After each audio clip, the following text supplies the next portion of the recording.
બધાને આવકારું છું. વિદ્યાર્થી મિત્રો બધાને આવકારું છું. આજે નવા દિવસે નવી વાત લઈ આપણે જે ગણ પરિચયની અંદરમાં હવે લગભગ અંત તરફ આપણે જઈ રહ્યા છે. તો એ અંત તરફ જતા જતા આ પરિસ્થિતિની અંદરમાં ગણ પરિચયની જે કેટલીક બાબતો આપણે ગઈકાલે જોઈ હતી એ બાબતોને હવે આપણે એક સ્ટેપ ઓર આગળ જઈએ. ગઈકાલે મને બરાબર યાદ છે ધર્મોથી શરૂઆત કરી હતી. એ સાર્વત્રિક ગણનો ઉપગણ હોય અને ગણ બી જો સાર્વત્રિક ગણનો ઉપગણ હોય તો એ અને બી એ બે ગણનો છેદગણ એ પણ સાર્વત્રિક ગણનો ઉપગણ થાય. આ આપણે સાબિત કર્યું છે. ત્યાર પછી એટલે જેને દ્વિક ક્રિયાનો નિયમ કહેવાય છે. પછી ક્રમનો નિયમ સાબિત કર્યો છે. એટલે કોઈ પણ બે ગણ એ અને બી માટે આપણે આવું જોયું છે કે એ છેદ બી બરાબર બી છેદ એ, તો એનો ક્રમ ગમે તે રાખો એ હંમેશા સરખા જ થવાના છે. એટલે કે તમે એ છેદ બી લખો કે બી છેદ એ લખો, બંને સરખા થશે. આપણે છેદ ક્રિયા માટે ક્રમનો નિયમ અનુસરે છે ગણમાં, એ આપણે સાબિત કર્યું. ત્યાર પછી જૂથનો નિયમ એટલે કે એ છેદ બી છેદ સી બરાબર એ છેદ કૌંસમાં બી છેદ સી.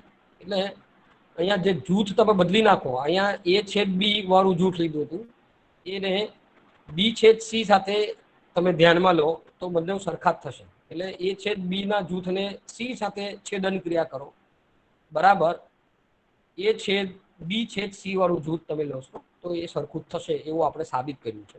એટલે એની વેન આકૃતિઓ પણ જોઈ છે. એટલે એ ધ્યાનમાં લીધા પછી આપણે આ પણ લીધું કે ભાઈ જો એ છેદ બી એ ગણનો ઉપગણ હોય તો સ્વાભાવિક રીતે એ છેદ બી એ બી નો પણ ઉપગણ થાય.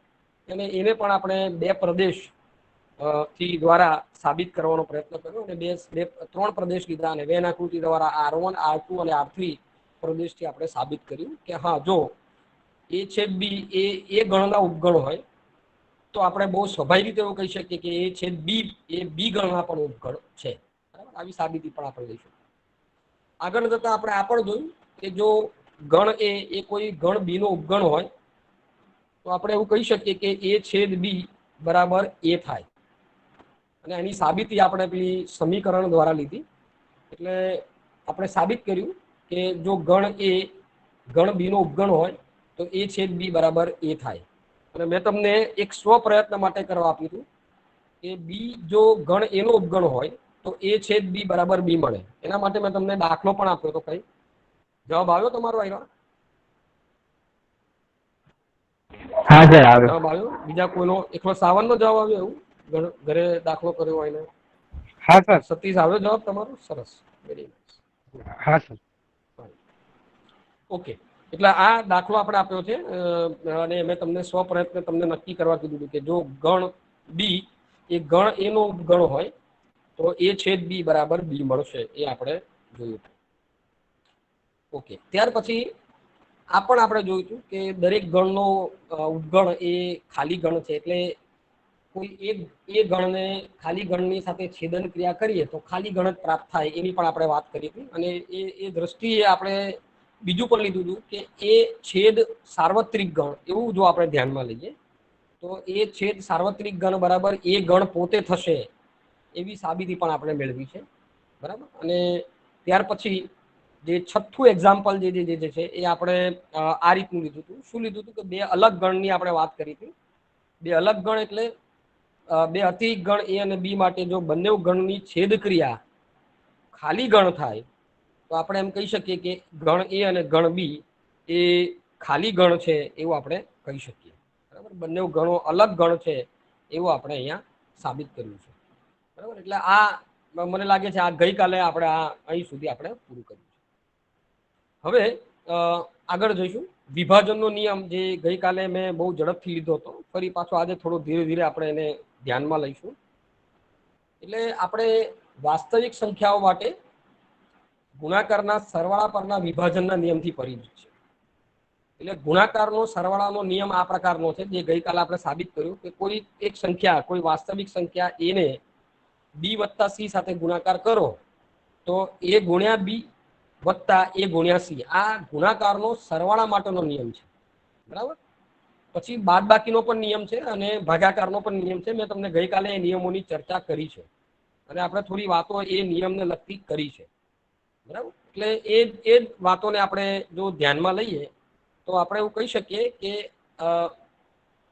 આપણી પાસે આ પ્રકારના જે ત્રણ ABC એ કોઈ વાસ્તવિક સંખ્યા આર ના સભ્યો છે અને એના માટે આપણે એવું લખ્યું હતું કે એ ગુણ્યા કૌંસમાં બી વત્તા સી એ હંમેશા એ ગુણ્યા બી વત્તા એ ગુણ્યા સી થશે. અને એ સાબિતી માટે આપણે એ બી સી ને કોઈક નંબર આપ્યા હતા, બરાબર. એ બરાબર ધારો કે 3 લઈએ, બી બરાબર 4 લઈએ અને સી બરાબર 5 લઈએ.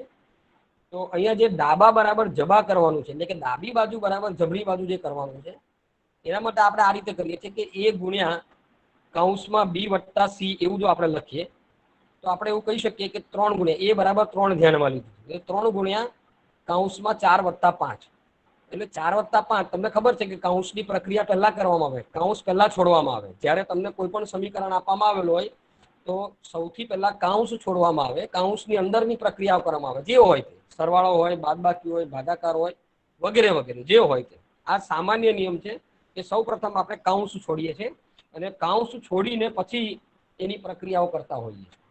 એટલે અહીં પણ આપણે એ જ કામ કર્યું.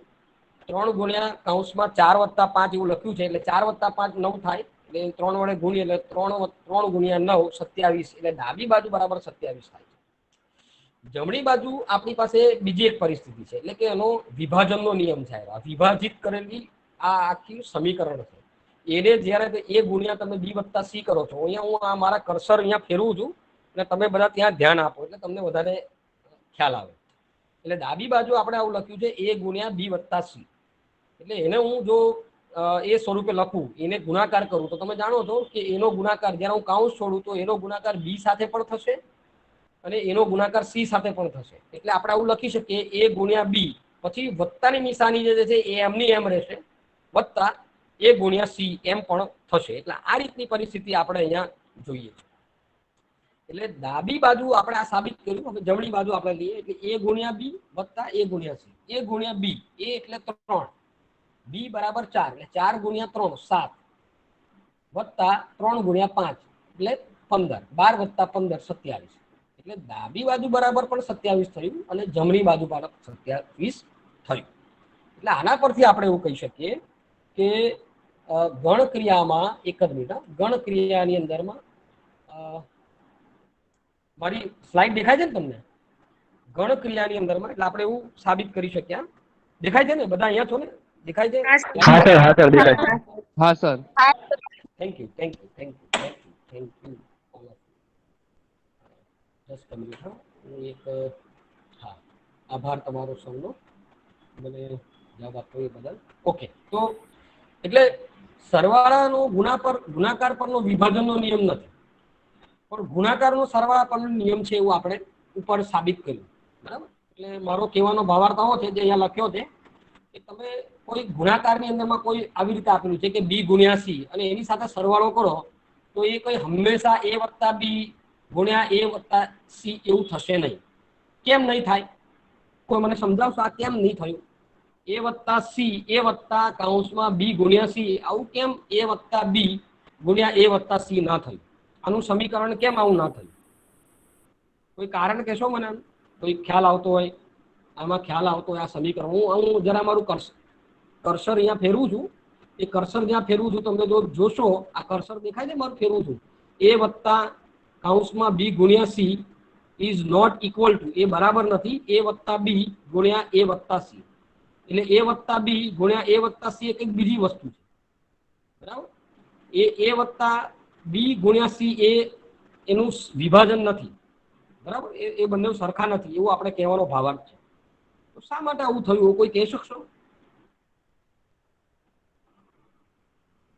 કોઈને આ બારોટ સાહેબના ક્લાસમાં ભણતા હો સમીકરણમાં તો આ ખ્યાલ આવતો છે? એ વત્તા, અહીંયા જો તમે વત્તાની નિશાની છે, વત્તાની નિશાની હોય ત્યારે એનો અર્થ એવો થાય છે કે વત્તા એના પછીની જે કોઈ પણ રકમ છે એમાં ઉમેરવામાં આવે. હવે અહીંયા ઉમેરી શકાય એવી કોઈ વસ્તુ છે જ નહીં આપણી પાસે. આપણી પાસે તો શું છે? એક એવા વાસ્તવિક સંખ્યાઓનો કૌંસ છે બી ગુણ્યા સી કે જે તમે એનું સાદુરૂપ કોઈ આપી ન શકો, એટલે તમે એનું સાદુરૂપ આવી રીતે ના આપી શકો a વત્તા b ગુણ્યા a વત્તા c. એટલે અહીંયા લખવાનું થયું કે સરવાળાનો ગુણાકાર પરનો વિભાજનનો નિયમ નથી. હા, ગુણાકારનો સરવાળા પરનો વિભાજનનો નિયમ છે. બરાબર. પરંતુ આ બધી આપણે ગાણિતિક બાબતો છે, પણ ઘન ક્રિયા માટે આ બધી બાબતો થોડી જુદી છે, થોડી અલગ છે. એટલે ઘન ક્રિયામાં યોગ ક્રિયાનું છેદ ક્રિયા પર વિભાજન થાય છે. તથા જો આ સમજો, આપણે ઉપર શું જોયું, ગુણાકારનો સરવાળા પર વિભાજનનો નિયમ લાગે છે, પણ સરવાળાનો ગુણાકાર પર નિયમ નથી લાગતો. ક્લિયર થાય છે તમને આ સંબંધ? આ સમજાય છે? ગણિતની અંદરમાં ગુણાકારનો સરવાળા પર વિભાજનનો નિયમ લાગુ પડે છે, પરંતુ સરવાળાનો ગુણાકાર પર વિભાજનનો નિયમ લાગુ પડતો નથી.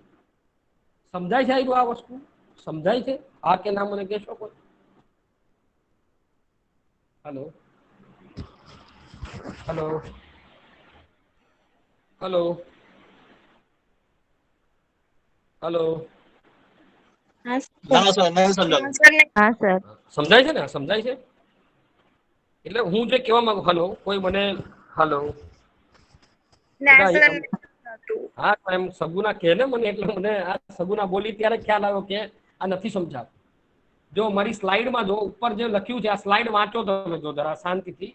હું ફરી પાછો વાંચું છું. મેં અહીંયા એવું કીધું છે કે ગુણાકારના સરવાળા પરના વિભાજનનો નિયમ, ગુણાકારના સરવાળા પરનો વિભાજનનો નિયમ, તો આ લખ્યો છે અહીંયા, જો આવ્યો, a ગુણ્યા કૌંસમાં b વત્તા c બરાબર a ગુણ્યા b વત્તા a ગુણ્યા c. એટલે તમે આ જે ડાબી બાજુ આજે લખ્યું a ગુણ્યા b વત્તા c, એટલે એનું વિભાજન કરો તો આવું થાય. શું થાય? a ગુણ્યા b વત્તા a ગુણ્યા c, આવું થાય. એટલે એને કહેવાય ગુણાકારનો સરવાળા પરનો વિભાજનનો નિયમ, જે આપણે સાબિત કર્યો, ડાબી બાજુ બરાબર જમણી બાજુ. ઠીક છે? આટલું સમજાય છે સગુના?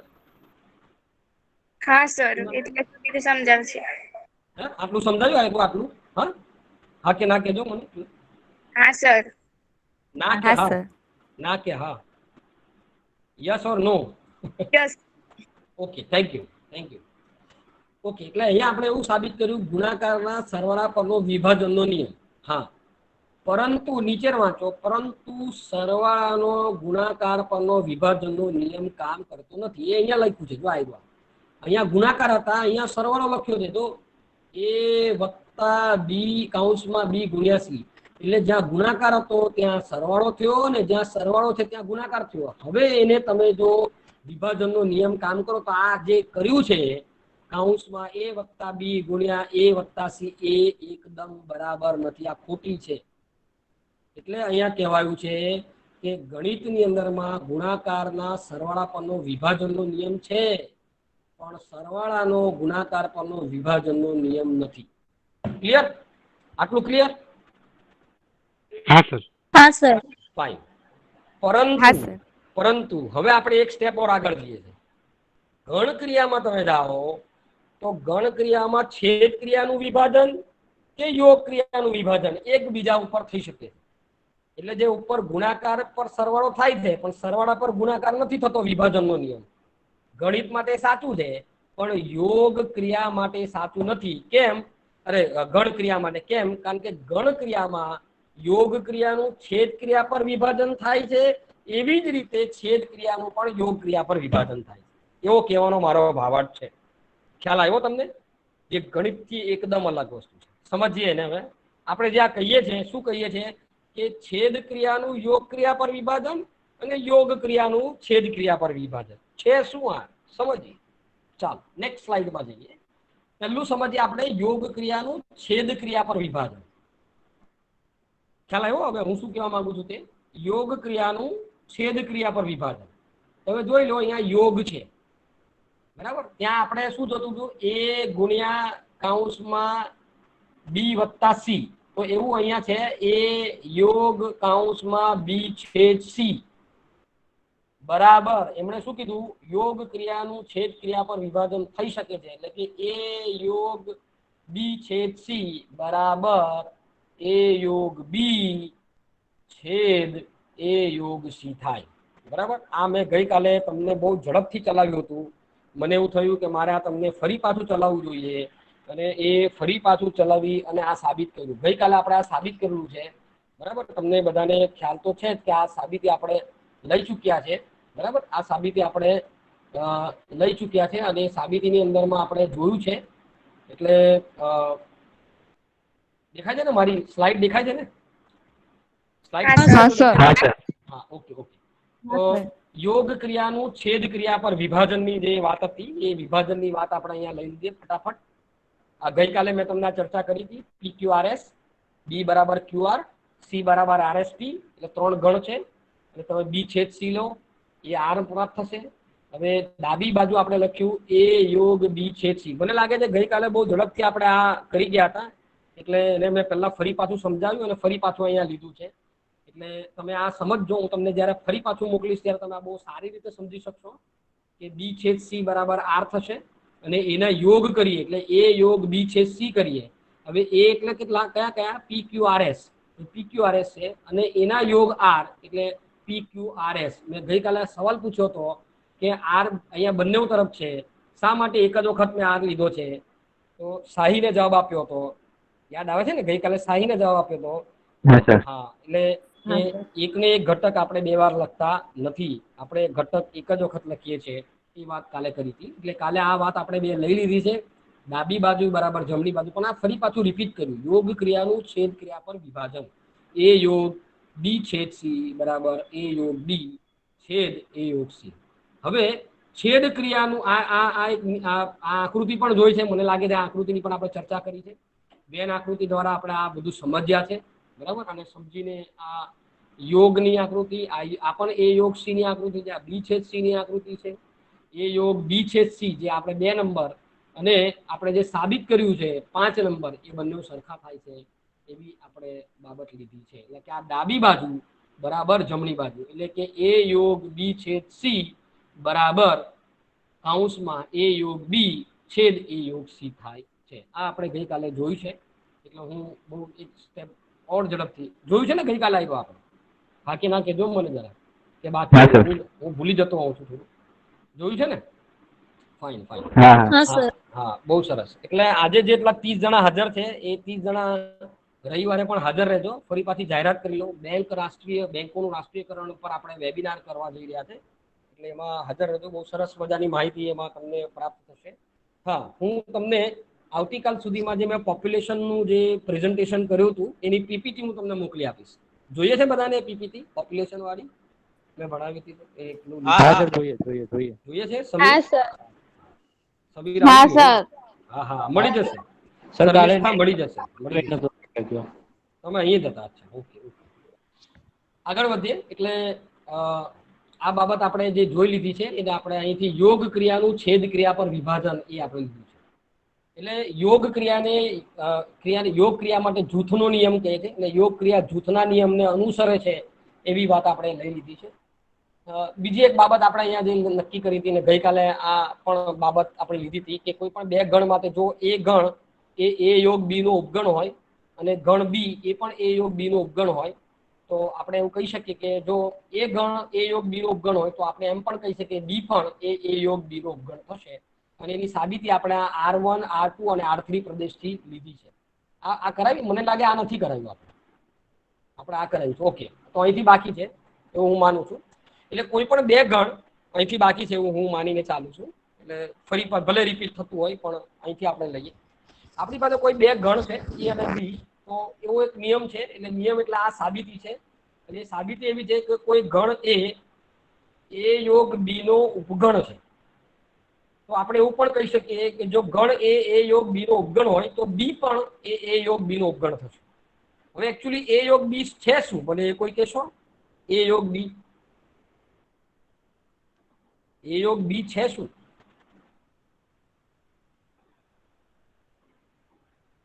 A યોગ B શું છે? સંભળાય છે ને બધાને મારો અવાજ? A યોગ B શું છે? સર ગણ A માં અથવા ગણ B માં હોય અથવા બંનેમાં હોય. યસ, ગણ A માં હોય અથવા ગણ B માં હોય અને અથવા બંનેમાં હોય. સાહીને પાછો આજે સાચો જવાબ આપ્યો છે. Very nice. પણ મારો કહેવાનો ભાવાર્થ શું છે અહીંયા મને કોઈ સમજાવશો? એ યોગ બી નો ઉપગણ છે. ગણ એ યોગ બી નો ઉપગણ છે. એનો અર્થ શું થયો? કોઈ કહેશો મને? ગણ એટલે કે સર જો એ યોગ બી આપણે કરીએ તો એની જે સભ્ય સંખ્યા હોય એ યોગ બી માં એ જ આવે. ના, એ યોગ બી માં તો એ જ આવે એવું નહીં. એ યોગ બી માં એ સમાઈ જાય એ આવે એવું નથી. કેમ? કારણ કે એ યોગ બી શું છે? એવું નથી કહેતો સર. એટલે એમાં હોય ને એ બધી એ યોગ બી કરીએ ને એની અંદર આવી જાય એમ. હા હા બરાબર. એટલે એના સભ્યો એની અંદરમાં આવી જાય એમ કહેવાનો ભાવાર્થ છે. હા સર. એક્ઝેક્ટલી સાચું. એકચ્યુઅલી યોગ એટલે શું? અરે સોરી, ઉપગણ એટલે શું? ઉપગણ એટલે ઉપગણની વ્યાખ્યા શું કરી આપણે? એના પ્રત્યેક ઘટકો ગણ બી માં પણ આવેલા હોય. હા યસ એક્ઝેક્ટલી સાચી વાત સાવ. એટલે ગણ એના દરેકે દરેક સભ્ય એ યોગ બી માં આવી જ જવાના. કેમ? કારણ કે એ યોગ બી શું છે? એ યોગ બી એ બંને ગણોના સભ્યોનો શું છે? સરવાળો છે. એટલે બહુ સ્વાભાવિક રીતે આપણે એવું કહી શકીએ કે ગણ એ યોગ બી નો ઉપગણ થાય અને એવી જ રીતે ગણ બી પણ એનો ઉપગણ.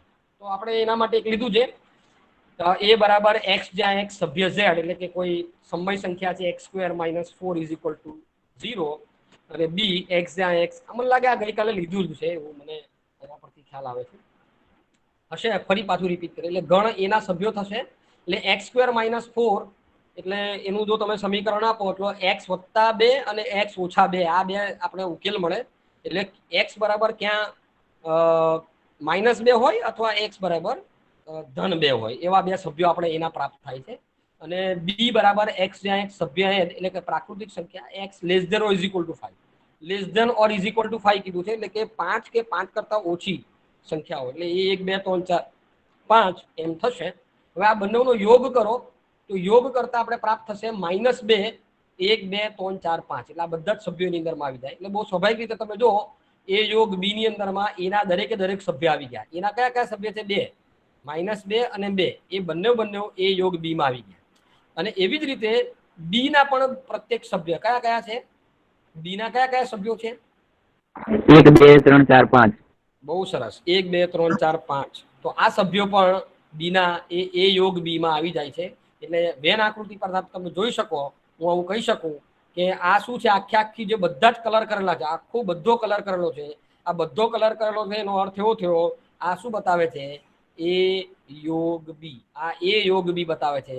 એટલે ગણ એ માં હોય, ગણ બી માં હોય અને ગણ એ બી બંનેમાં હોય એવા બધા જ સભ્યોનો ગણ એને આપણે એ યોગ બી એવી રીતે અહીંયા ધ્યાનમાં લઈએ છીએ. ઓકે, આગળ વધીએ. બીજી એક વાત છે એ જ રીતે જે આપણે આગળની જે ચર્ચા લીધી છે કે તમે જો R1 R2 અને R3 એવા 3 પ્રદેશો આપેલા છે.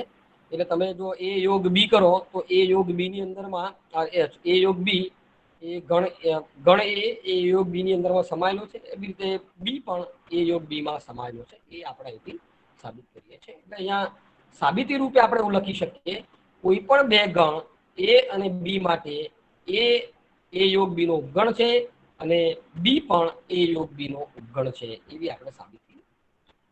ઓકે, નેક્સ્ટ સ્ટેપ, એક સ્ટેપ ઓર આગળ જઈએ અને આપણે બીજી એક બાબત પર ચર્ચામાં લઈએ છીએ.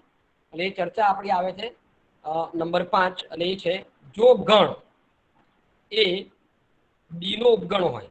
બહુ સમજજો આવ્યો. હા, જો ગણ એ બી નો ઉપગણ હોય એટલે હું શું કહેવા માંગુ છું? ગણ એ બી નો ઉપગણ હોય એટલે હું શું કહેવા માંગુ છું? સગુના, હું શું કહેવા માંગુ છું? હું એમ કહું છું કે ગણ એ ગણ બી નો ઉપગણ છે એટલે હું શું કહેવા માંગુ છું? એનો અર્થ શું થયો સગુના?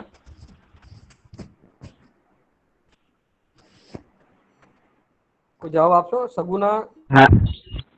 હા સર. સગુના લાગતી નથી મને લાગે.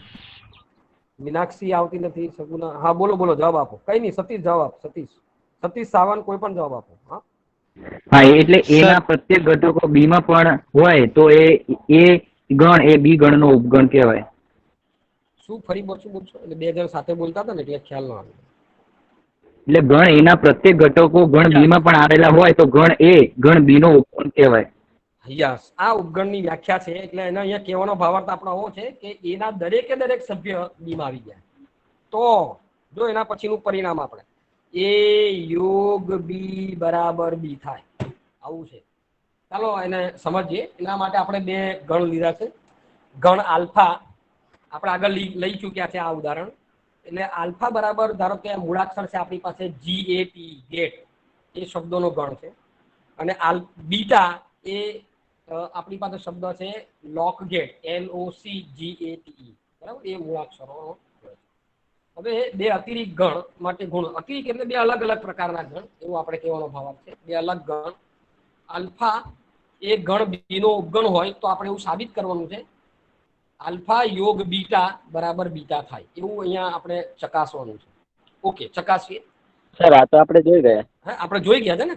હા, જોઈ જ ગયા છે. પણ નિયમ, હા. ભાઈ આ નિયમ છે ને, એ નિયમ બાબતે હું ચર્ચા કરું છું. નિયમ બાબતે જોઈ ગયા છે, પણ નિયમ છે અત્યારે આપણે છેદ ક્રિયા. ભાઈ અલ્કેશ, હલો, આપણે જે નિયમ બાબતે આની વાત કરીએ છીએ, બરાબર. એટલે જોઈ ગયા, તારી વાત એકદમ સાચી છે. એની કે આલ્ફા બરાબર GAT અને બીટા બરાબર LOCGAT આપણે લખ્યું છે. એટલે જ્યારે તમે એ અને અહીંયા આલ્ફા તમે જોઈ શકો કે આલ્ફાના દરેકે દરેક સભ્ય GATE એ બીટામાં આવેલા છે. એટલે આપણે એવું કહી શકીએ કે આલ્ફા યોગ બીટા, એટલે આ બંનેનો તમે જ્યારે યોગ લેવો છો તો ફક્ત LOCGAT ગેટ જ આવશે અને એને આપણે બીટા તરીકે બતાવી. એટલે આ જેમ અલ્કેશે મને કીધું તેમ મને યાદ આવ્યું કે આપણે આ જોઈ ગયા છે. એટલે આ આકૃતિ આપણી આગળ આવી ગઈ છે. આ અંદરનો જે ગણ જે છે આલ્ફા છે અને બહારનો જે ગણ જે છે બીટા છે. એટલે બીટાની અંદરમાં આલ્ફા સમાયેલું છે એવું આપણે કહી શકીએ. ઓકે, અને મને લાગે છે આ પણ આપણે જોઈ ગયા છે. એ યોગ બી બરાબર, એટલે કોઈ પણ ગણનો મને લાગે આ સ્લાઇડ મૂકવામાં કંઈક ભૂલ થઈ છે, એટલે ફરી પાછી આ આવી છે. એટલે એને હું એ કરું છું. ઓકે ઓકે ઓકે, આ રિપીટ થાય છે તો સોરી. હા,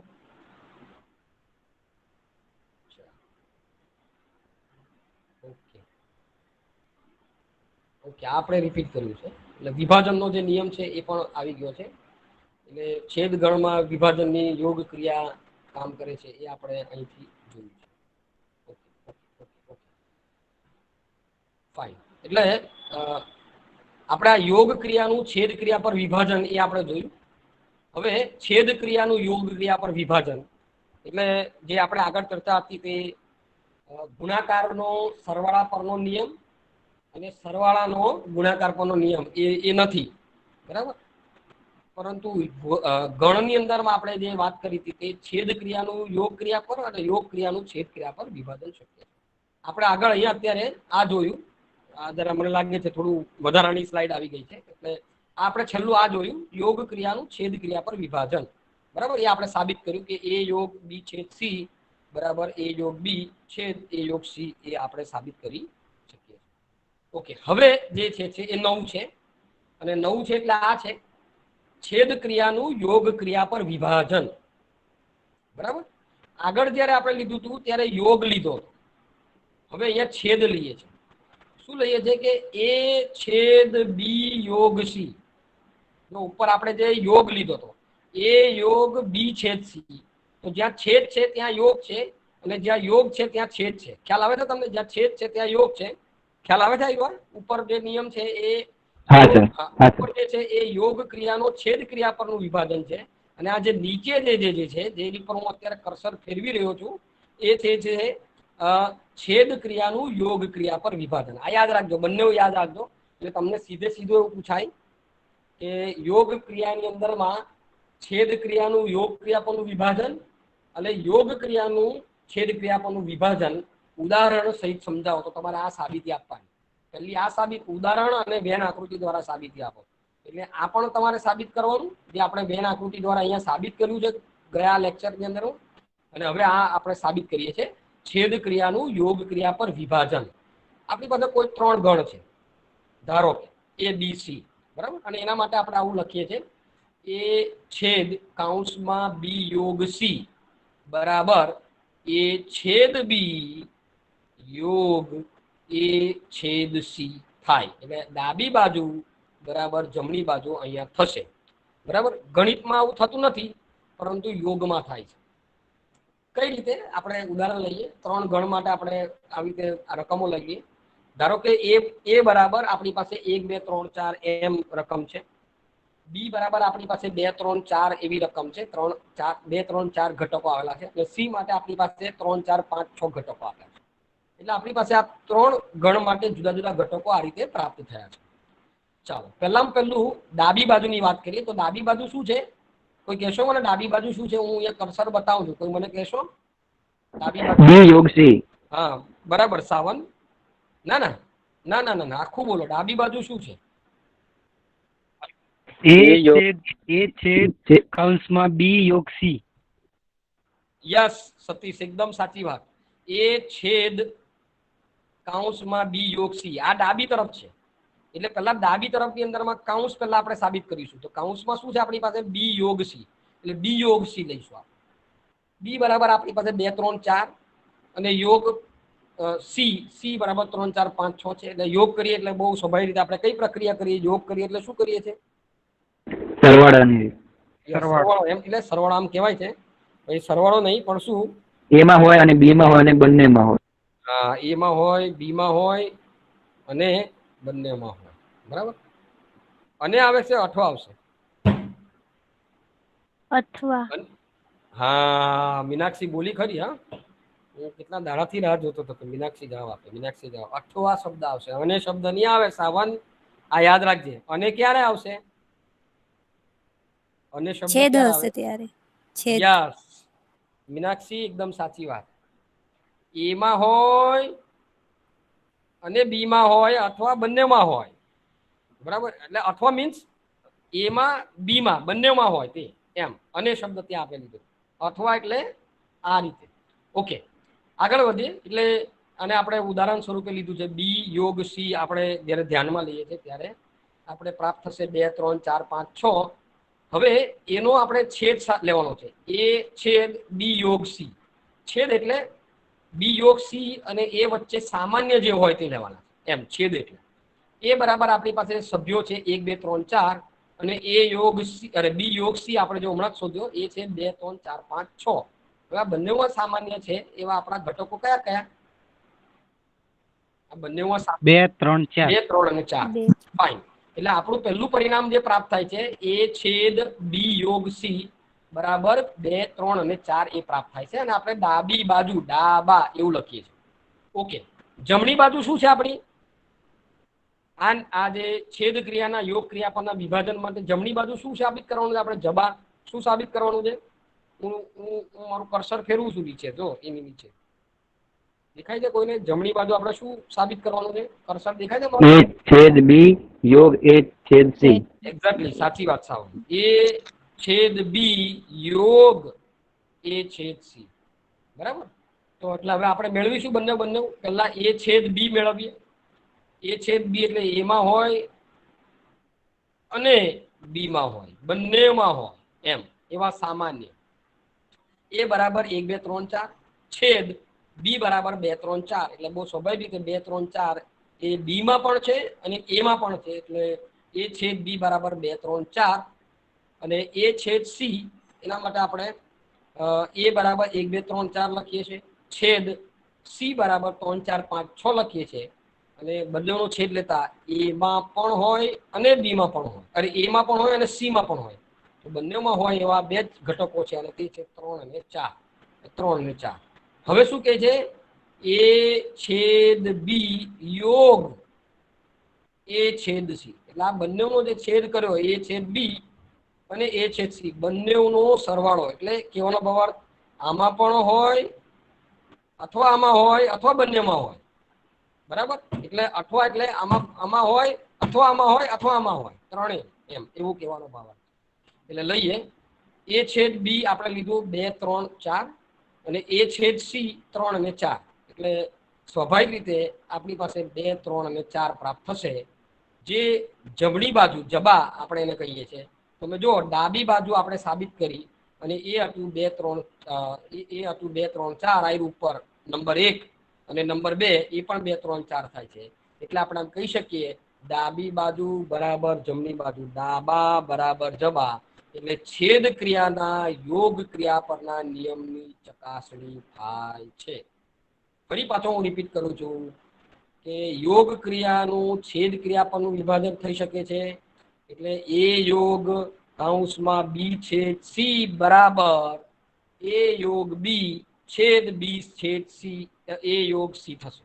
અને આપણે યોગ ક્રિયાનું છેદ ક્રિયા પર વિભાજન કરીએ અને હમણાં જે સાબિત કર્યું તે છેદ ક્રિયાનું યોગ ક્રિયા પર વિભાજન એટલે કે એ છેદ બી કૌંસમાં બી યોગ સી બરાબર એ છેદ બી યોગ એ છેદ સી થશે હંમેશા. બરાબર. વેન આકૃતિ દ્વારા એની સમજૂતી લઈએ.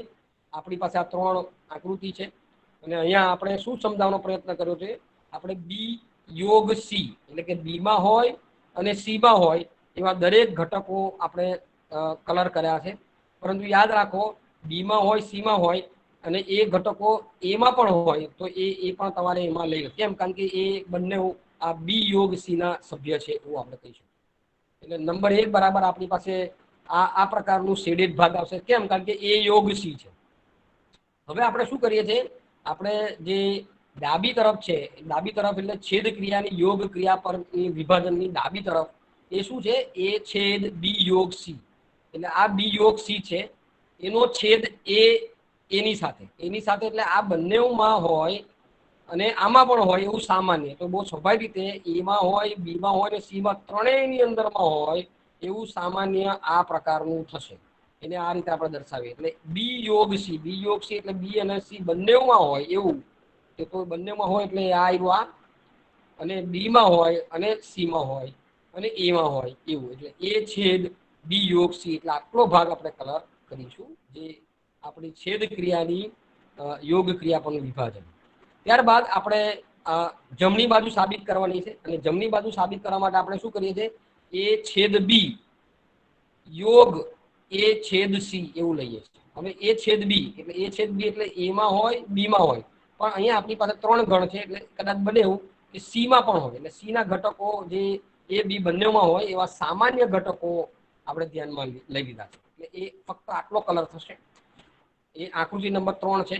અને આકૃતિ નંબર 4 તમે જોશો એ આપણે એ છેદ સી એટલે કે એમાં હોય અને સીમાં હોય અથવા બંનેમાં હોય, બંનેની અંદરમાં સામાન્ય અથવા મીન્સ બંનેમાં હોય એમ એવું કહેવાનો ભાવ. એ અને બી બંનેમાં છે એવા આ સામાન્ય સભ્યોની આપણે વાત કરીએ.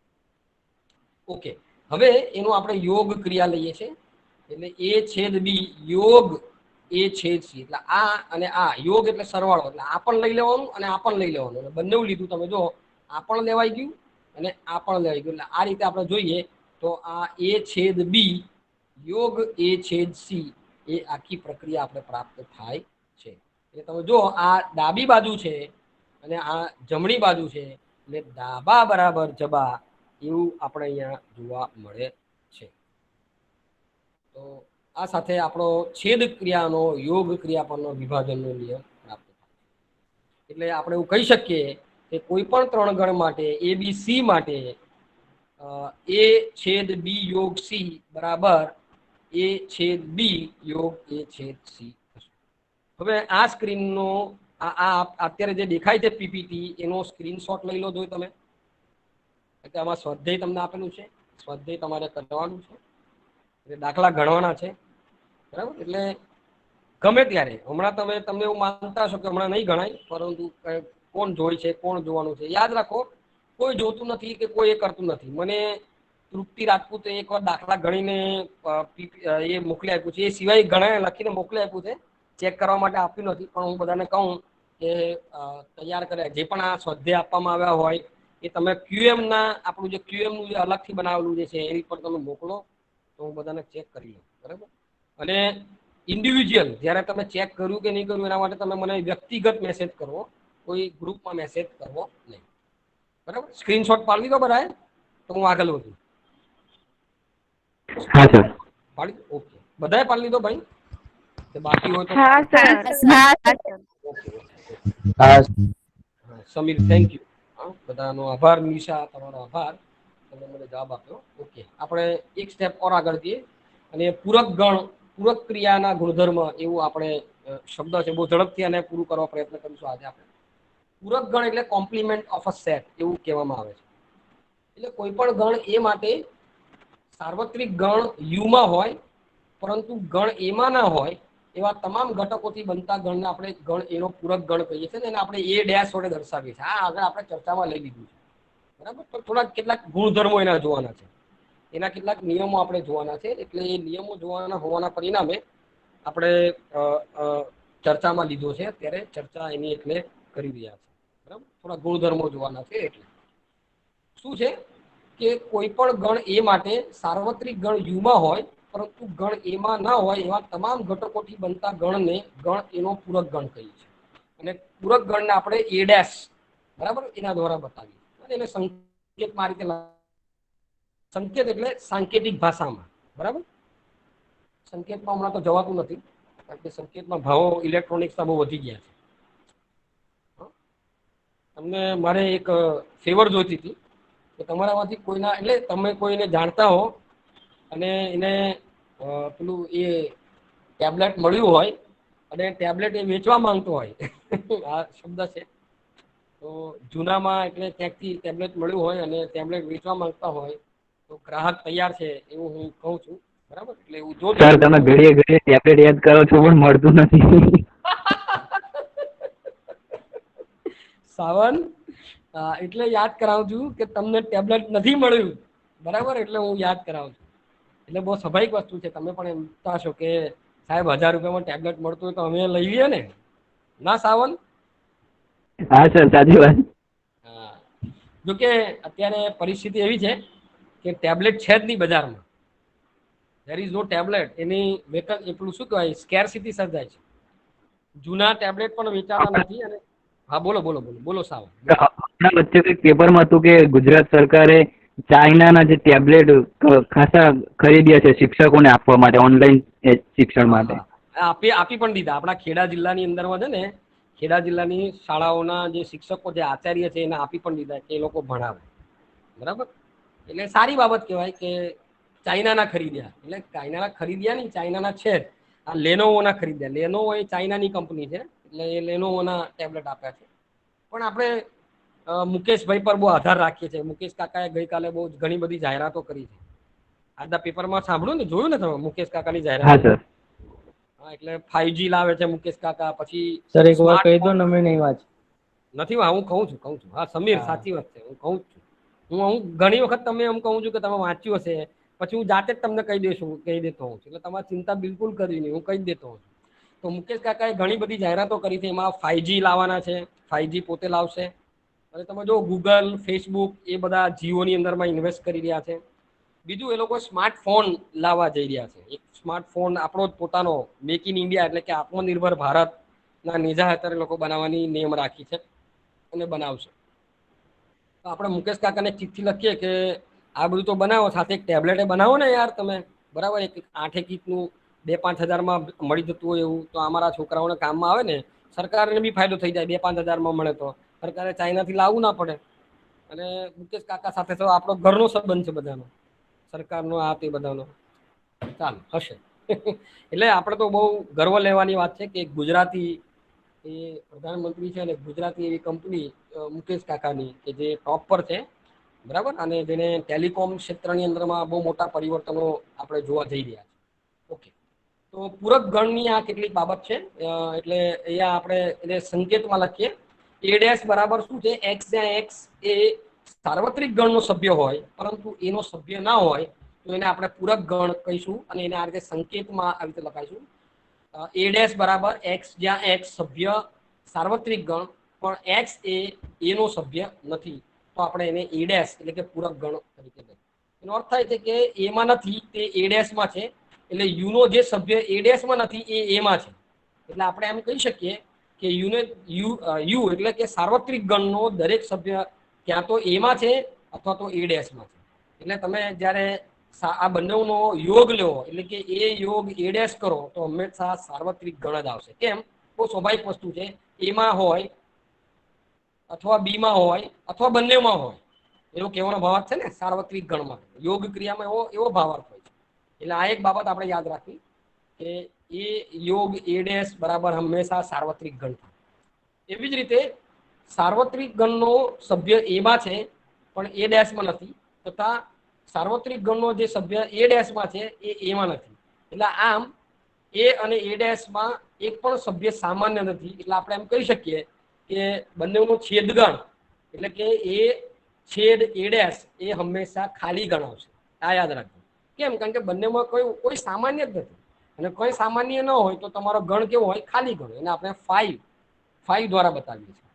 એટલે સાર્વત્રિક ગણના જે સભ્યો ગણ એમાં છે તે ગણને એ ડેશમાં ના હોય એટલે આપણે આ રીતે દર્શાવી શકીએ, એ ડેશ નો ડેશ, એવું આપણે કહી શકીએ.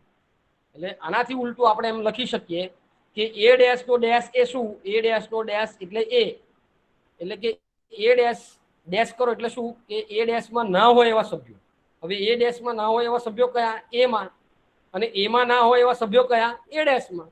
એટલે અહીંયા જે લખ્યું છે એ ડેશ નો ડેશ એ હંમેશા એ થાય. આ યાદ રાખજો. એ ડેશ નો ડેશ, એ ડેશ નો એટલે કે એનો ઉપગણ અને એનો પૂરક ગણ નો પૂરક ગણ એ હંમેશા ગણ થાય. એ ગણનો પૂરક ગણ નો પૂરક ગણ એ ગણ હંમેશા પોતે થાય, એવો કહેવાનો ભાગ છે. ઉદાહરણથી સમજીએ. ધારો કે કોઈ સાર્વત્રિક ગણની અંદર આટલા સભ્યો છે આપણી પાસે, -1, 0, 1, 2, 3, 4 અને 5. એ આપણું સાર્વત્રિક ગણ છે. અને ગણ એ બરાબર આપણી પાસે કોઈ -1, 0 અને 1 છે. એટલે આપણે આ 3 પરિણામો ચકાસવાના છે. એ યોગ એ ડેશ બરાબર સાર્વત્રિક ગણ, એ છેદ એ ડેશ બરાબર ખાલી ગણ, અને A dash dash is equal to A. આ 3 પરિણામો આપણે ચકાસીએ. ઓકે, તમે જુઓ પહેલા એ બરાબર -1, 0, 1 અને સાર્વત્રિક ગણ બરાબર -1, 0, 1, 2, 3, 4, 5 આપણે આપેલા છે. એટલે સ્વાભાવિક રીતે એ ડેશ શું થશે? એ ડેશ એટલે એ સિવાયના સાર્વત્રિક ગણના સભ્યો. એટલે એમાં કેટલા કયા છે? -1, 0, 1. તો એ સિવાયના સાર્વત્રિક ગણના સભ્યો કયા કયા થયા? એ સિવાયના 2, 2, 4, 5. એ 4, 5. બહુ સરસ. હા, બહુ સરસ. વિદ્યા, અલ્કેશ, ઓકે, ફાઇન. બીજા પણ કોઈક બેન બોલ્યા, એનો તરત જ બોલ્યા એટલે એ થઈ ગયું. વાંધો નહીં. 2, 3, 4, 5. ફાઇન. એટલે એ ડેશ શું થશે? 2, 3, 4, 5. એ સિવાયના સાર્વત્રિક ગણના સભ્યો, એને આપણે એ ડેશ પૂરક ગણ તરીકે. હવે પહેલું શું સાબિત કરવાનું છે? એ યોગ એ ડેશ બરાબર સાર્વત્રિક ગણ. તો જોઈ લો, એ એટલે શું? -1, 0, 1 યોગ એ ડેશ એટલે 2, 3, 4, 5. એટલે આ બધાનો સરવાળો કરો એટલે તો સાર્વત્રિક ગણ જ થયો ને. -1, 0, 1, 2, 3, 4, 5 સ્વયં વિદિત છે. એટલે એ સાર્વત્રિક ગણ આવશે. હંમેશા યાદ રાખવું, એ યોગ એ ડેશ ઓલવેઝ સાર્વત્રિક ગણ થશે. ત્યાર પછી આ બંનેનો છેદગણ એટલે એ છેદ એ ડેશ એ હંમેશા ખાલી ગણ થશે. કેમ? કારણ કે બંનેમાં સામાન્ય કંઈ નથી.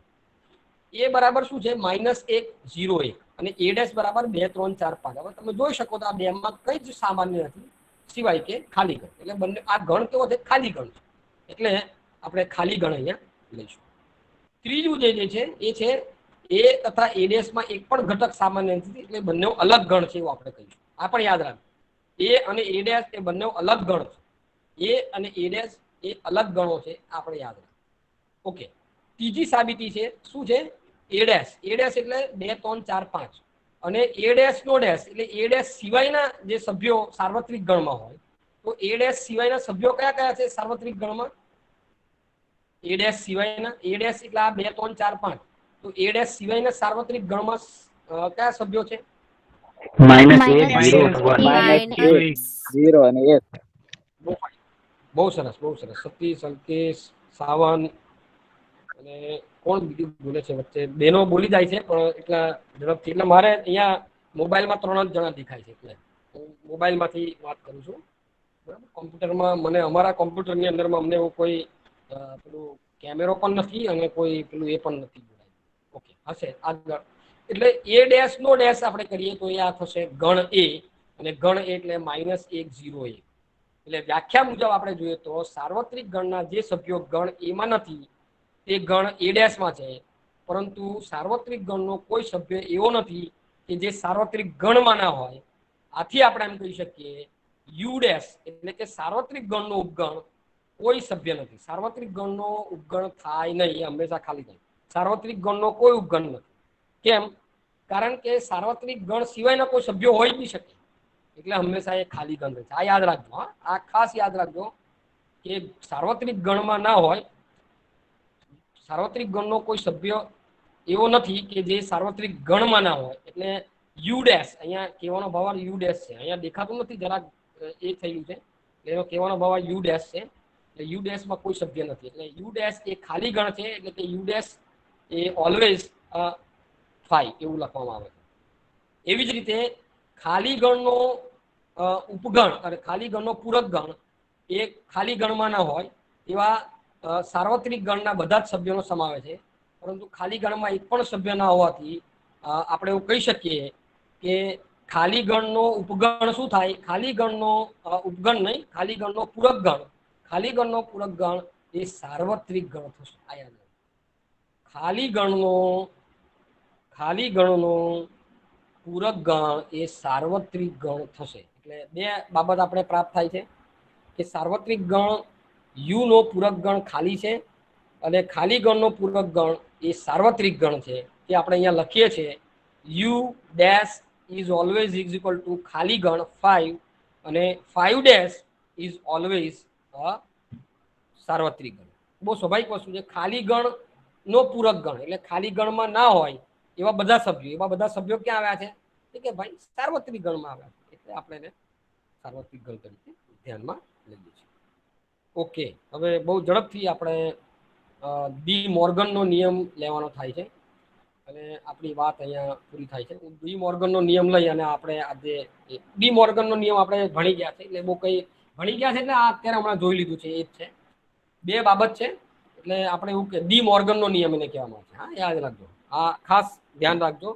ડી મોર્ગનનો નિયમ એવું કહે છે કોઈ પણ બે ગણ માટે જો ગણ એ સાર્વત્રિક ગણ યુ નો ઉપગણ હોય અને ગણ બી એ સાર્વત્રિક ગણ યુ નો ઉપગણ હોય, એટલે કહેવાનો ભાવ અર્થ એવો છે કે ગણ એના દરેકે દરેક સભ્ય ગણ સાર્વત્રિક ગણમાં આવેલા છે. ગણ બી ના દરેકે દરેક સભ્ય સાર્વત્રિક ગણ યુમાં આવ્યા છે. તો બે પરિણામ આપણે પ્રાપ્ત થાય છે. એને ડી મોર્ગનનો નિયમ કહેવાય છે. અને પરિણામ નંબર 1 કૌંસમાં એ છેદ બી નો ડેશ હંમેશા બરાબર એ ડેશ યોગ બી ડેશ થાય.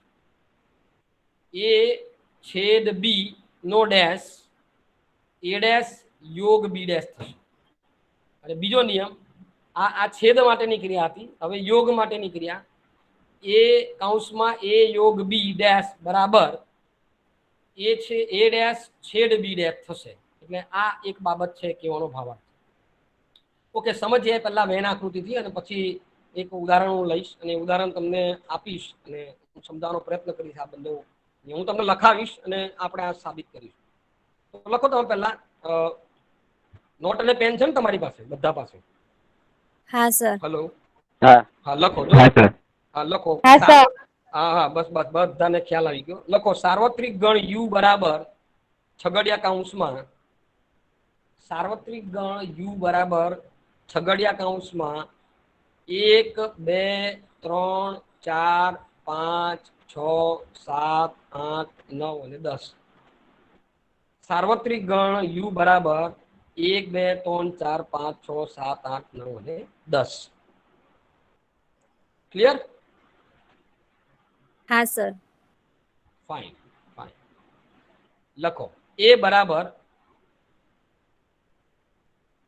1 2 3 4 5 અને 6. એ બરાબર 1 2 3 4 5 અને 6. બરાબર સર છગડીયા કૌંસમાં ને? આ છગડિયા કૌંસ. સોરી, ભૂલી ગયો. છોકરીની વાત સાચી છે. મારે છગડિયો કૌંસ કેવું જોઈએ. બી એ બરાબર છગડિયા કૌંસમાં 1 2 3 4 5 6. હા, બી બરાબર છગડિયા કૌંસમાં 4 5 6 7 8 9 10.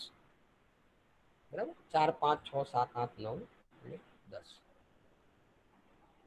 ચાલો, હવે પહેલા તમે શોધો એ છેદ બી. અને એ યોગ બી, મને જવાબ આપો પેલા. એ છેદ બી કેટલા થશે? એ છેદ 4 બી કેટલા 5 થશે? 6 4 હા 5 6 મીનાક્ષી. 4 5 Yes. 4 5 તો 6 4 5 6 બધા બધા સાચા, બધા સાચા. 4 5 6 હા હા એ છેદ બી થશે. હા, બહુ બહુ સરસ, બહુ સરસ. અને એ યોગ બી 1 થી 10 એ લગીની બધી સંખ્યા. વહુ બધી સંખ્યા એટલે 1 થી 10 એમ, બધી સંખ્યા નહીં, 1 થી 10. હા, વાસ્તવિક સંખ્યાઓની વાત કરીએ, કારણ કે 1 થી 10 થી બધી સંખ્યાઓ કહે તો બધી જ આવી જાય. સમય સંખ્યા, બરાબર, પછી હા સર, 1 ઘણી થી બધી. 10 લગીની. હા એક, હા બસ બસ. તો 1 થી 10 ફાઇન. એટલે એ યોગ બી બરાબર 1 થી 10 અને એ છેદ બી બરાબર 4 5 6. ક્લિયર? આવી ગયું. હવે હવે તમારે જે શોધવાનું છે એ શું શોધવાનું છે? એ છેદ એ ડેશ શોધો પહેલા. એ ડેશ શું થશે? એ ડેશ શું થશે? એ શોધ્યો પછી એ ડેશ શું થશે? 7 8 9 અને 10. ના ભાઈ, 6 કેમ ભૂલી ગયો? 7 નહીં આવે. 6 ભૂલી ગયો તું ભાઈ. 7 નહીં, 6 થી ચાલુ થશે. એ બરાબર 1 2 3 4 5 કીધા છે મેં લખ્યું નથી ક્યાંય, તો મને યાદ છે. બરાબર ને? બરાબર ને? કેવું સર, ખબર ના પડી છે. એ ડેશ શું થશે? એ ડેશ, એ ડેશ શું થશે?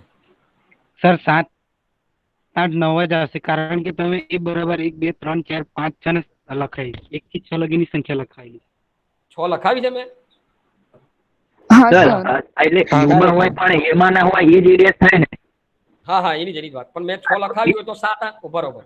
જો મેં 6 લખાવી હોય, 1 2 3 4 5 6 લખાવી હોય એ બરાબર, તો આ ભાઈનો જવાબ સાચો છે અને એ છે 7 8 9 અને 10. બરાબર? એ ડેશ હા બરાબર. સર, મેં એ તો કહ્યું પેલા. હા હા, ઓકે ઓકે. તો તું સાચો ભાઈ, મારી ભૂલ થઈ. બરાબર, હું સ્વીકારું છું ને ભાઈ. હા, મને ભૂલ સ્વીકારતા પણ કંઈ તકલીફ નથી, મને કોઈ એનો શરમ સંકોચ નથી. ફાઇન. એટલે શું થયું? એ ડેશ શું થયું? 7 8 9 અને 7 8 9 અને 10 10 10 10 બી ડેશ બરાબર શું થશે? બી ડેશ બરાબર શું થશે? 1 2 3 1 2 1 2 3. 3. બહુ સરસ, બહુ સરસ. 1 2 3. હવે એ શું કહે છે સાબિત કરવા માટે? એ યોગ બી ડેશ, એ યોગ બી ડેશ. એટલે એ યોગ બી ડેશ એટલે શું થશે? એ યોગ બી ડેશ શું આવશે? એ યોગ બી કેટલા થાય પહેલા એ શોધો. એ યોગ બી કેટલા થાય? આપણે શોધ્યો છે. 1 2 3 4 5 6 7 8 9 અને 10. હા, હવે એ ડેશ શું થશે? એ યોગ બી ડેશ શું થશે?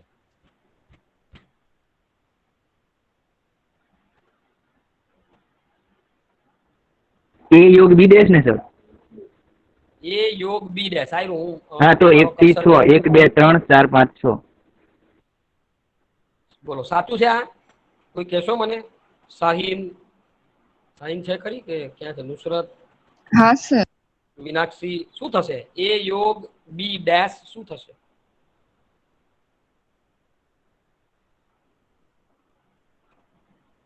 શું થશે? એનો ભાવાર્થ એવો છે એ યોગ બી ડેશ. એ યોગ બી એટલે એ યોગ 1 થી 10. એ યોગ બી ડેશ એટલે એ સિવાયના, એ સિવાયનો કોઈ છે? 1 થી 10 સિવાયના બીજા કોઈ છે સાર્વત્રિક ગણમાં? સર 4 5 6 7 8 9. ના આવે ને ભાઈ, ના આવે ને, ના ના આવે. આવે ને. 1 થી 10 જ છે. 1 થી 10 ની ઉપર કોઈ સંખ્યા નથી. હા, એટલે શું આવશે? એ યોગ બી ડેશ શું થશે? કોઈ ખાલી કોઈ ગણ. તમારો ખાલી ગણ. ખાલી યસ ખાલી ગણ. દીપક, બરાબર, એકદમ સાચી વાત. ખાલી ગણ. ખાલી ગણ થયો એટલે ડાબી બાજુ બરાબર એ યોગ બી ડેશ બરાબર ખાલી ગણ થયું. થયું ખાલી ગણ, બરાબર. હવે જો એ ખાલી ગણ થયું હોય, હવે એ ડેશ તમે શોધ્યો છે. એ ડેશ કેટલો તમે શોધ્યો? 7 8 9 અને 10. બી ડેશ તમે શોધ્યો છે. શું શોધ્યો છે? 1 2 3. હવે આ બંનેનો તમે છેદ કાઢો. 1 2 3 અને એ ડેશ 7 8 9. આ બેમાં કોઈ સામાન્ય છે છેદ? 1 2 3 એ ડેશ બરાબર ના. 7 8 9 10 અને બી નથી. એટલે શું આવશે? એ પણ ખાલી ગણ થયો. ખાલી એટલે શું થયું? ખાલી ગણ. જો આ આકૃતિ નંબર 2 દેખાય છે, આ આકૃતિ નંબર 2 હું એની પર કર્સર ફેરવું હા છું. સર. એટલે શું આ બે ગણ સિવાયના આ બે ગણ સિવાય કોઈ સભ્ય જ નથી. એટલે એને આજુબાજુનું જે આ છે એને શું કરી દીધેલું છે? આપણે કલર કર્યો છે. ખ્યાલ આવે છે તમને? એટલે ખાલી ગણ છે. આ ગણ ખાલી છે એટલે એ યોગ બી ડેશ એ ખાલી ગણ છે અને એ ડેશ બરાબર બી ડેશ. જો આ એ ડેશ એટલે આ બરાબર. એ ડેશ એટલે આ બી માં પણ હોય અને એ સિવાયના હોય એ બધા. અને બી ડેશ એટલે કે બી સિવાયના એમાં હોય એ બધા. પણ આ બંનેનો તમે જ્યારે યોગ લેવો છો, બંનેનો યોગ એટલે કે આમાં હોય અથવા આમાં હોય અથવા બંનેમાં હોય. આ બંનેમાં હોય એટલે એ યોગ બી ડેશ એટલે આખે આખું આ જે છે એ થઈ જશે. બરાબર. આખે આખું આ જે છે. એવી જ રીતે એ ડેશ છેદ બી ડેશ એ પણ ખાલી ગણ થશે. એ પણ આપણે સાબિત કર્યું. બરાબર. એ પણ સાબિત કર્યું. એટલે આ પહેલો નિયમ એનો સાબિત થઈ જાય છે. એ છેદ બી ડેશ બરાબર એ યોગ છેદ બી ડેશ. અરે સોરી, આપણે આ સાબિત કર્યું. એ યોગ બી ડેશ બરાબર એ ડેશ છેદ બી ડેશ થાય. એ આપણે સાબિત કર્યું હોય. બરાબર. હજી આ સાબિતી બાકી છે. એ છેદ બી ડેશ બરાબર એ ડેશ યોગ બી ડેશ. આ સાબિતી આપણી બાકી છે. બરાબર. એ સાબિતી આપણે લઈએ. ઓકે. કેવી રીતે લેશો તમે? એ યોગ બી ડેશ તો આપણે મેળવેલું છે. બરાબર. હવે એ ડેશ યોગ બી ડેશ. એ ડેશ એટલે શું? 7 8 9 10. બી ડેશ એટલે શું? 1 2 3. બરાબર. હું સાચો છું ને? હા સર. બરાબર. હા સર બરાબર બરાબર એકદમ એકદમ. તો એ ડેશ યોગ બી ડેશ શું થશે? પહેલા વિચારો. આ હું પહેલા જમણી બાજુ વિચારો. એ ડેશ યોગ બી ડેશ એટલે એ સિવાયના એના સભ્યો જે પૂરક ગણમાં આવેલા હોય અને બી સિવાયના બી માં આવેલા પૂરક ગણના સભ્યો એ કયા કયા થશે? યોગ કરશું એટલે શું થશે? સરવાળો. એ ડેશ યોગ બી ડેશ. એ ડેશ એટલે શું? 7 8 9 10. બી ડેશ એટલે 1 2 3. 1 2 3. હા એટલે 1 2 3 7 8 9 10 એવું થશે. 1 2 3 7 8 9 એવું થશે. થશે ને? હા હા. તો અને એ ડેશ સર એ છેદ બી ડેશ એ છેદ બી ડેશ એટલે કે એ છેદ બી એટલે કેટલા થશે? 4 5 6. એ છેદ બી 4 5 6 થશે ને? હા તો સર. એનો ડેશ શું થયો? હા સર. એનો ડેશ શું થયો? હા સર હા થશે ને? 4 5 6 એ ડેશ એ છેદ બી થશે. તો એ છેદ બી ડેશ એટલે એ છેદ બી એ છેદ બી સિવાયના સાર્વત્રિક ગણના સભ્યો તો કયા થયા? 1 2 3 7 8 9 અને 10. આવી ગયો? આવી ગયો જવાબ આપણે જો ઉપર લીધો તે પ્રમાણેનો. એ ડેશ યોગ. હા સર હા આવ્યો ને? હજી નહીં સમજ પડી હોય તો ફરી પાછો આ દાખલો તમે કરજો. બરાબર. તો આ સાબિતી મેળવી શકાય છે. બરાબર.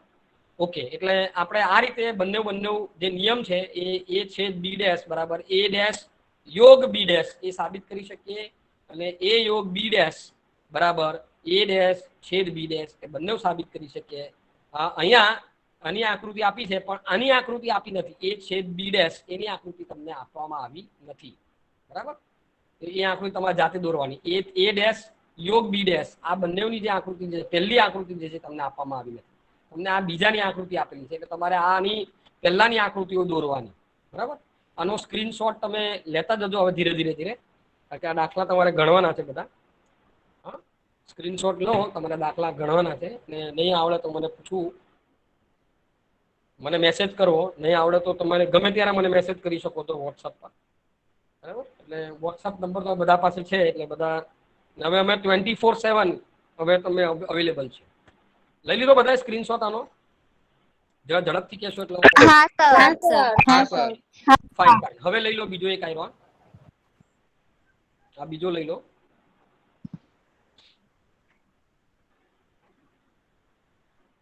સ્ક્રીનશોટ આનો.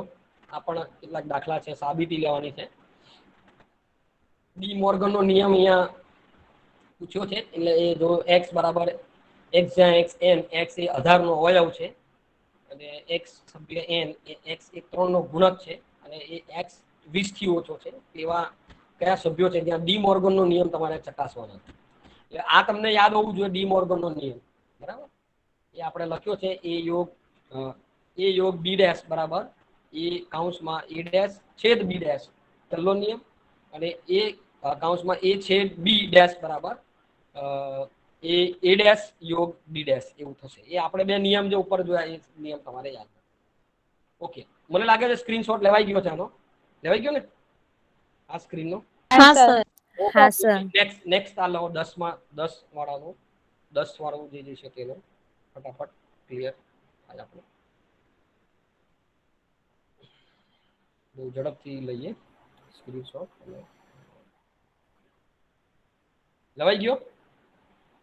હા. હા સર. હા સર.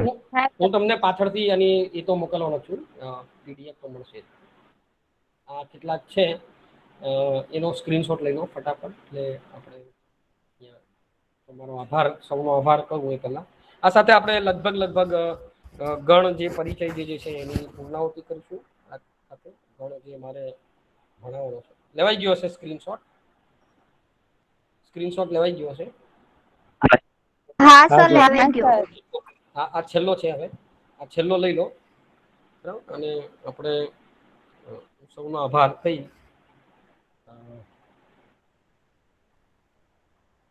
લીધો 1-2 મિનિટ? હા લેવાઈ ગયો છે. Okay, thank you. ઓકે, તો તમારો સૌનો આભાર. હજી અહીં જ રહેજો બધા, જરા એટેન્ડન્સ વાળું જોઈ લો. તો all of you thank you very much, બધાનો આભાર. અને થેન્ક યુ સર. આપણે તમે આવ્યા, જોડાયા, મને ઓનલાઈન સ્ટોપ